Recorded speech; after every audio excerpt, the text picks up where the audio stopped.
वजीर दाखिला साहब को भी भेजा गया बलूचिस्तान, सरफराज बुगटी जो कि सीएम बलूचिस्तान है, उनके हमरा उन्होंने प्रेस कॉन्फ्रेंस भी की है। और उनका ये कहना था कि हमें सब पता है कि ये कैसे हो रही है, कहाँ से हो रही है, और ये जो दहशतगर्दी है ये सिर्फ एक एसएचओ भी खत्म कर सकता है, इसके लिए किसी ऑपरेशन की जरूरत नहीं है। उन्होंने बकायदा तौर पर यह कहा है। आज इजाज से और रजा साहब से यही पूछेंगे। इजाज हैदर साहब ने द फ्राइडे टाइम्स में इस हवाले से एक मजमून भी लिखा है जिसमें उन्होंने एक होलिस्टिक अप्रोच का जिक्र किया है और उन खामियों का जिक्र किया गया है जो कि उनकी नजर में अब तक जिसकी वजह से इसका जो एक जिसे कहते हैं ना कि एक हल नहीं निकाला जा सका। तो I think Ijaz, I am gonna start with you. एक होलिस्टिक अप्रोच का आप जिक्र करते हैं, आप कहते हैं कि डिसाइड किया जाए कि आइदर बलूचिस्तान का मसला क्या है, पॉलिटिकल मसला है या टेररिज्म का मसला है। और उसमें फिर आपने बहुत से नुकात भी मेंशन किए हैं। मैं चाहूंगी हमारे नाजरीन के लिए भी आप मेंशन करें कि आपकी नजर में एक दहशतगर्दी का वाकया हुआ जिस पर अभी एक हमारा रिएक्शन जाहिर है हुकूमत वक्त का आएगा। वो कहते हैं कि ऑपरेशन जो है वो तो जाहिर है ऑनगोइंग है ही, लेकिन वो इसको रिस्पॉन्ड जरूर करेंगे।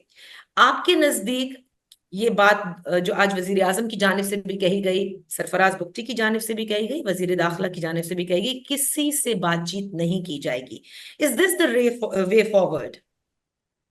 जी शुक्रिया नादिया।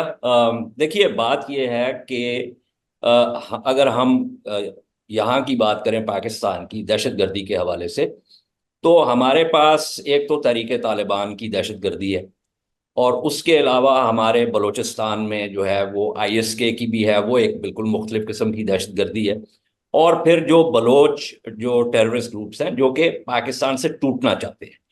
अब ये जो सारे मामलात हैं, इसमें जो इजहार होता है वो तो तशद्दुद के जरिए होता है, लेकिन जो नजरिए हैं और जो अहदाफ हैं वो मुख्तलिफ हैं।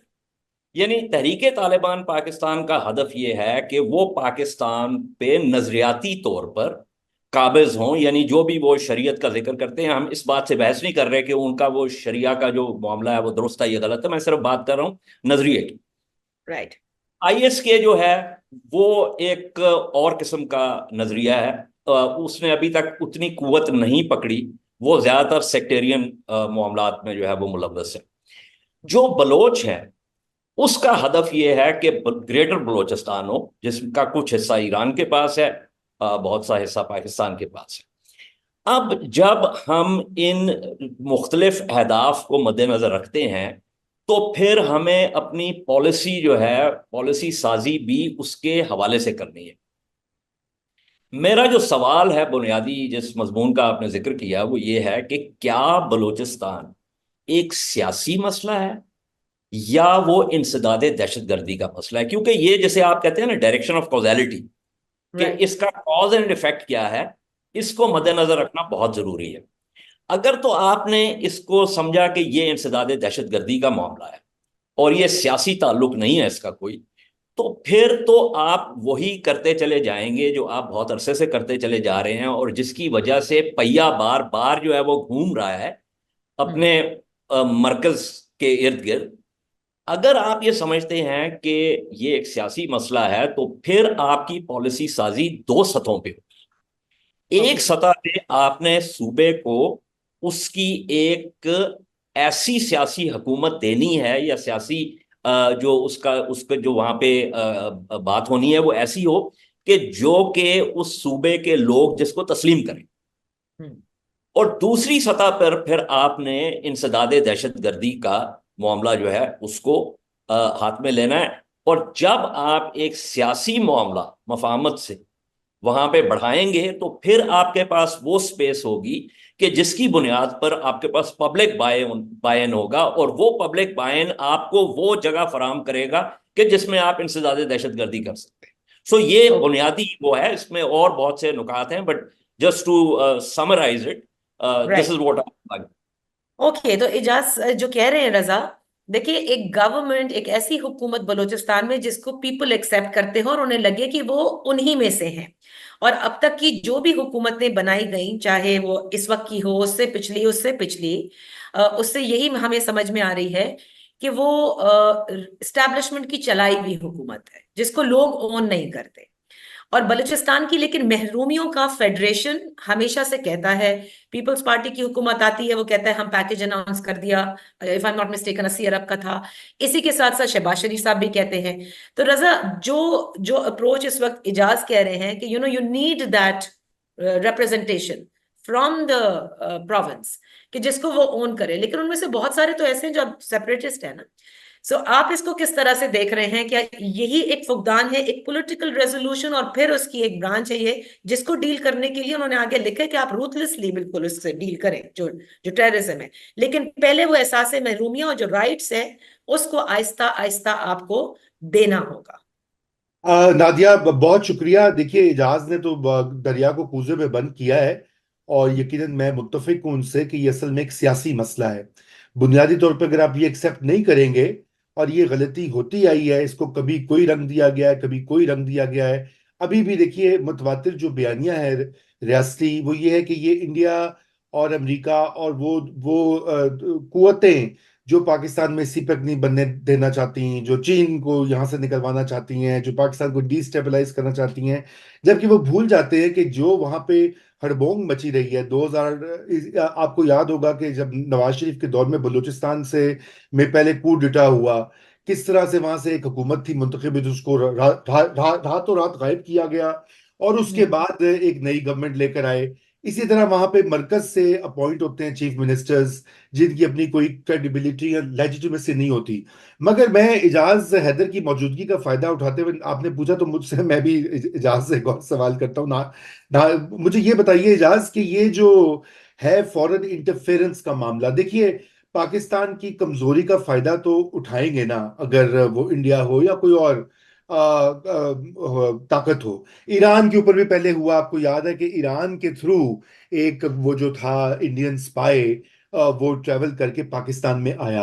अब ईरान भी हम्म। हमारे अच्छा, अफगानिस्तान के साथ हमारे मसले चल रहे हैं, पहले अलग किस्म के मसले थे, अब अलग किस्म के मसले हैं। अब ये इसमें एक जियो पोलिटिकल कॉन्टेक्स्ट भी तो है। मैं बिल्कुल आई फुली एग्री कि ये सियासी मसला है, सियासी हल होना चाहिए, लेकिन हमें इसका भी तो ये करना चाहिए। और ये ना भूलिए कि हाल ही में हमने ईरान की सरजमीन के ऊपर कुछ मुबैना ऑपरेशन भी दहशतगर्द कंडक्ट उनको किया था। जी अंदर ऑपरेशन करके मारा। इजाज, आपको याद होगा, ये कुछ देर पहले की बात है। थोड़ा सा इस डायमेंशन पे बात कीजिए, फिर मैं जरा उसमें ऐड करूंगा, नादिया, आपकी इजाजत से। जी जी बिल्कुल। देखिए, इसमें तो कोई शक की बात नहीं है कि बलूचिस्तान में बैरूनी जो अवामिल हैं, वो बिल्कुल अपनी जगह पे मौजूद है। भारत का जो एक किरदार है, उसके ऊपर हमने डोसियर्स भी जो है वो दिए। अभी ये पिछले साल जो केच वगैरह में जो मामलात हुए, उसमें बाज़ाब्ता हमने इंटरसेप्ट की कॉल्स। यानी वो जो हैंडलर्स थे, वो अपनी, वो इतने, जैसे आप कहते हैं ना कि जो एक ह्यूब्रिस कह लें या जो भी, कि वो इनक्रिप्टेड कॉल्स भी नहीं थी। मतलब वो ओपन लाइंस के ऊपर जो है वो गुफ्तगू कर रहे थे, as if they are telling Pakistan के हाँ हम ये कर रहे हैं, तुमने जो करना कर। ये चीजें अपनी जगह पे हैं। जो जैशुल अदल के लोग हैं वो हमारी तरफ जो है वो डर आते हैं, ये लोग जो है उधर चले जाते हैं। और इसमें एक खतरा ये भी है कि इन जो ग्रुप्स हैं, इनके ये जो इनका जो एक्शन रिएक्शन का पैटर्न है, कि इसकी वजह से पाकिस्तान और ईरान के ताल्लुकात जो है वो भी खराब हो। सीपैक की बहुत बात होती है। हम्म। मुझे याद पड़ता है कि कई साल पहले चीन ने हमें कहा कि जनाब इसको आप बार बार स्ट्रेटेजिक स्ट्रेटेजिक ना करें, इसको शहद का वो छत्ता ना बनाएं कि जिसके ऊपर जो है वो मक्खियां दर आए। ये हमें उस वक्त बहुत शौक था ये बातें करने का। लेकिन ये तो पांचवी इटरेशन है बलूचिस्तान में इंसर्जेंसी की, जो 50 की, 60 की, 70 की दहाई में, उस वक्त तो सीपैक का नामो निशान ही नहीं था। जी। ठीक है, उस वक्त मामला जियो पोलिटिकल कुछ और थे, उसमें सोवियत यूनियन का भी किरदार था और भी मामला थे।